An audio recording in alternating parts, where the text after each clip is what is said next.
খাও খাও খাও খাও খাও, বোনের সাথে খাও, বোনের সাথে খাও। ভাত খেয়েছে দেখ, ভাতের অবস্থা দেখো। এটা কি ভাত খাওয়া? আজ খেয়ে নে, মুখ ধোয়াতে হবে। খেতে তোর মুখ দেখি,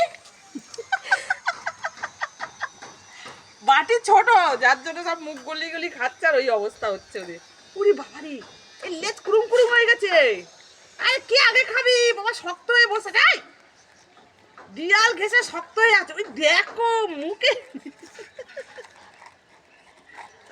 তুই কি দেখছিস? তোর তো খাওয়া গেছে, যা, তোর সবার খাওয়া গেছে, যা। আরে বাবা খা, কি অবস্থা। এই আচ্ছা আচ্ছা, তোর দুজনের আজ মুখটা দেখবো, দেখ। এই কি এগুলো, কি এগুলো কি? এই তোদের নিয়ে পারা যায় না, হ্যাঁ? কেন রে? ওই বাচ্চাদের ভাতগুলো তোদের খেতে হবে, হ্যাঁ? যা যা, একদম যা যা, এখানে এখানে। খুব খিদে পেয়েছিল, পেট পুরো ফাঁকা হয়েছিল। এই এই সর সর সর, এটা বেশি বদমাইশি করছে। চলো চলো।